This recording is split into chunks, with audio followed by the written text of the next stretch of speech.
Okay, you're seeing the correct screen? Yes, we are. All right, perfect. Well, thanks for inviting me today. I'm Greer, Maier. Like I said, I'm the science coordinator for the Governor's Salmon Recovery Office. And I'll give a little background. I've been in this role about 2 years now. And over the course of those 2 years, I've spent a lot of effort sort of realigning our monitoring program. So I'm excited to share where we're at now and where we're potentially going in the future. We're a small team. We're down to 6 of us in the GSRO. Our role is to coordinate with agencies, tribes, and partners to advance salmon, and we also work on orca recovery. My area of focus is science and monitoring, and I work to get science in the hands of our practitioners and improve our restoration and recovery efforts across the state. And, just to give you an update, this just came out, our 2024 State of the Salmon report, and we're doing pretty well. We have a few populations, our ESU DPS, that are moving towards our recovery goals, especially Hood Canal Summer Chum, but we have other populations that are considered in crisis. So we're really working to achieve some progress in our salmon recovery efforts. Obviously, science is important to that. We work under the umbrella of a statewide strategy that was updated in 2021, the Governor's Salmon Strategy, and that has some information about strengthening science, monitoring, and accountability generally, but really it's about on-the-ground work at different levels. For those, I'm sure a lot of you are familiar with the way Washington salmon recovery works, but we have a number of regions that align with the ESU DPS boundaries for the most part. And we work really through these regions to empower them and allow them to do the prioritization and the monitoring and science and research that they need to advance salmon recovery within these areas. We also have lead entities that are sometimes smaller scale, especially in Puget Sound and on the coast. And these are really the folks that administer and run our grant programs, getting money on the ground through their different watershed plans. Obviously, the surfboard at the state level is similar to OWEB, where we have a group of folks that are really creating policy decisions around funding and restoration and recovery efforts. And then we also have what used to be called the monitoring panel for the surfboard is now called the science advisory panel. And these are really the folks that help us make decisions around where our monitoring and science program is going at the state level. And I'll just jump right in because I have limited time to sort of, like I said, we've had an arc that actually started well before I was in this position. Back when I worked for the Upper Columbia Salmon Recovery Board, we started these conversations about a pivot in our monitoring program. It was really in response to a change in some programs that had finished. So we had a large-scale effectiveness monitoring program that had run for about a decade, and that had finished up with a number of different project types. We finished with a review of riparian and floodplain restoration projects that Phil Roney led. We're just in the final stages of a few of those that are hopefully going to have some higher floods, and we can go back out and do the final data collection efforts. And then for a while, we had a fish in, fish out program. I would say we were providing a little bit of funding for several fish in, fish out aspects around the state. Those two sort of finished up, I would say. We still had our intensively monitored watershed program, and then we had this regional grant program, which was more like regions had the ability to use about $350,000 statewide, so it was split up to about $50,000 per region that they could use through their regular surfboard grant round to put towards monitoring. I would say many regions and lead entities didn't take advantage of that because they prioritized restoration over monitoring, and 50,000 wasn't a whole lot. So it wasn't working as well as it could. So I'll talk a little bit about how we've rejiggered our grant program. But really, this was where we were at. We get about roughly $2.35 million per year through our PacSurf award, and that's what we have to use towards monitoring at the state level, along with the efforts in other agencies like DFW and others that do monitoring who we work closely with. So over the last 2 years, that should say 2024, sorry, not 2014, we moved from what was called the three-legged stool, which had that regional grant program in addition. So we've moved to a 2-bucket, which I call like our 2-bucket system. We have our grant program, which operates at the regional scale, and then we have a statewide list of projects, which right now is our IMW program. And so really we're just focused on those 2 areas of investment. We generated some general goals for the surfboard monitoring program, obviously to provide and generate strategic and consistent information that are applicable to decision makers at different scales. We really want to guide habitat restoration and recovery, guide habitat restoration and protection and recovery plan implementation, support adaptive management, communicate, and collaborate. So those are our 5 goals for the program. And I'll start with talking a little bit about where we're at with our IMW program, because just this year we had some pretty major decisions about the future of our IMWs, the surfboard funded IMWs. And so we fund 4 different IMWs across the state. We have the Lower Columbia IMW, which is implemented by our partners at DFW, both the fish and habitat programs. The Hood Canal IMW, which is also run by the DFW. The Straits IMW, which is implemented by the Lower Elwha tribe and NOAA, and DFW also for a number of years collected habitat data there. And then the Skagit IMW, which is implemented by SRFB, NOAA, and DFW. And so these 4 IMWs, when I first came in, I had questions about, was there an end to the research or a point at which these would be finishing up their research based on their objectives.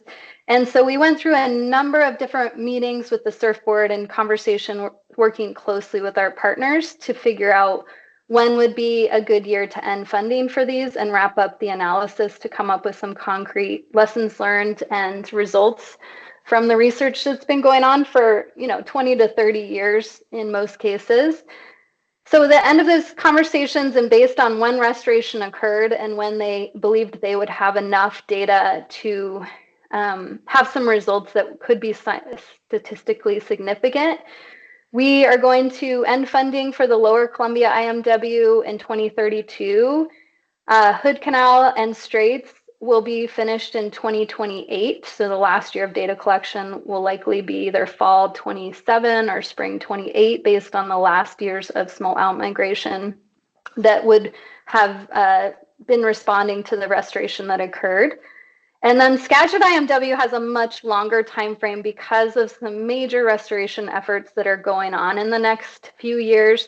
We had somewhat of a rule set of about 10 years post-restoration of data collection, and they're still ramping up for a fairly large project on a jetty in the Skagit. And so we're going to support monitoring within the Skagit, which has been a really successful IMW in terms of producing information about the response of populations to estuary restoration. So that kind of gives you a time frame for when our IMW program will be wrapping up in some cases and continuing in others. The next bucket is our regional grant program, which we again worked about 2 years to develop, and then this was our first year in 2025 of putting in place our grant program. The idea behind our grant program is really to focus on our regions. So our regions are the ones that are developing and submitting applications to our grant program. They often did work closely with partners at the state and our tribal partners to come up with these projects and implement them. The idea is that the regions are really well suited to provide that information and communicate information from the monitoring and monitoring projects down to the sponsor level, and then also communicating up to the state level through our science advisory panel up to the surfboard.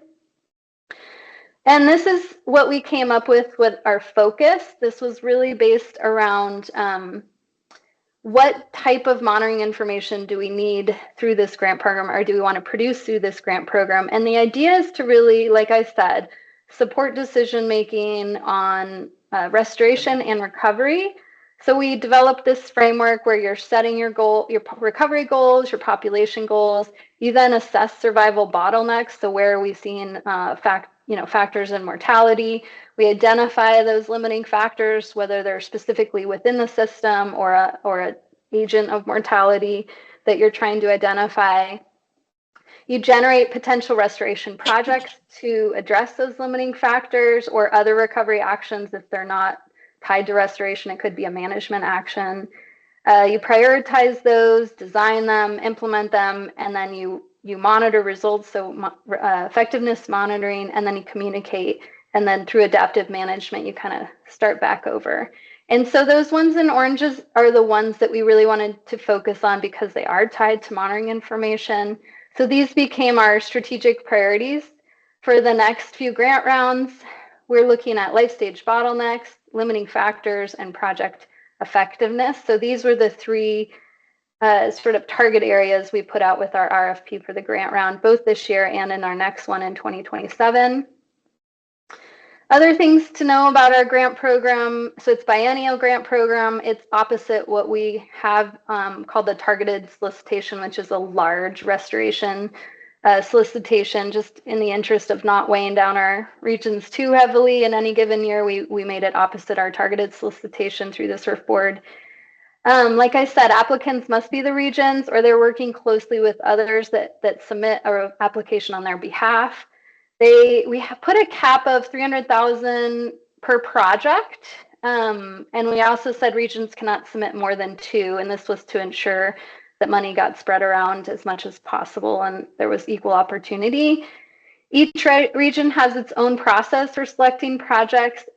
What I've noticed is that some regions had a really strong data gap or information list that had been prioritized. So these are the top things that we need to know in order to really target our restoration or recovery efforts. Other ones didn't, but have since started to produce one of those through a collaborative process, working with their technical teams, trying to develop and prioritize their highest data gaps and then submit through that process. There's no match requirement and monitoring projects are about 3 years. You can phase, so we've seen some projects where they're phased, where the initial phase may be to identify a survival bottleneck. For instance, we had a project in the Yakima where they're doing raft-based pit tag surveys to identify where they have sort of dropping out of their juvenile populations. And then the next phase potentially could be to identify what were the causes of mortality within those reaches. So that's an example. Another one may be that you identify a limiting factor, and then phase 2 would be to do a restoration and monitor whether you had an impact on that limiting factor and survival. Here are the type of review criteria that our science panel used. They're the ones that reviewed projects, so importance to recovery, scientific merit. We looked at transferability of results, so we were really looking for investments that would play themselves out across the state where multiple different regions could use the information and apply it to their own watersheds. And then one that we didn't have, we'll probably add next year, is just alignment with those strategic priorities. It was a eligibility criteria originally, but I think it's going to be easier to score because it's hard to tell whether something is eligible. You can make a case that you align with any of those, and I think it's some were more aligned and more in line with that framework of decision making than others. And then there's an entire manual, if you want to look up, that we developed that really laid out a lot more specifics about this grant program. If you want to look into it more. Just the update from this year's grant round, we had a number of great projects come in. Almost all our regions submitted projects, and most of them submitted more than one. After the ranking and scoring, the SURF board decided to fund the top 4. We originally only had about $1 million allocated to the grant round, but the board decided to fully fund the top 4 projects. So there were 2 projects in Puget Sound. One was an effectiveness monitoring project looking at some large estuary restoration going on in the Stillaguamish. And then also in Puget Sound, there's a juvenile offshore monitoring project through Long Live the Kings and the Tulalip tribe that was funded looking at survival bottlenecks and limiting factors in Puget Sound for all the populations. And then Lower Columbia has a large restoration project using large wood in the East Fort Grays River. And there's a project to do effectiveness monitoring across a number of different reaches where treatments happened there. And then the last one was the one I mentioned where the Yakima is doing mobile pit tag detection surveys to look at survival within the main stem Yakima. A number of also really great projects came in from other regions, and some of them we're hoping will resubmit and will could be funded next time. One final note just on the future, as I said, the IMW programs, to some extent, the investments in IMWs will naturally go down over time as those IMWs reach their natural conclusion of the research they're doing in the watersheds. So that opens up the opportunity to use the money we were putting towards IMWs, towards what I think is going to become a long-term monitoring program. That's the direction I've been given from the SURF board, is to start to look at a long-term monitoring program, which some of the IMWs may transition into. They in themselves are long-term monitoring programs. So what we're doing in preparation for that is we've initiated a fish monitoring inventory. So for each for not every population, but priority populations, primarily those are listed or high priority for conservation. We've developed a list of our priority populations. We're now going through and doing an inventory of whether different types of information tied to VSP monitoring are being collected and by whom, so that we can start to develop some idea about what our data gaps are related to fish monitoring. And then also looking at different data sets that are available or needed across the state related to fish and habitat, and trying to see if there's investments that are needed to either create new data sets for the regions or update data sets that already exist. And so I see a lot of promise in developing large data sets, especially with remote sensing and some of the great tools we have now available. The idea would be to understand what type of information the regions and lead entities need, and then invest in development or, like I said, updating of those data sets over time so we can use them for monitoring at different scales. And so after the fish monitoring inventory is done, we'll move towards a habitat monitoring inventory, which obviously is going to be a lot more difficult. But yeah, we hope to wrap up the fish work by June of next year. And a lot of that will be interviews with different regions and lead entities to understand better where they have data gaps and how they're tied to the work they need to do. That's all I have.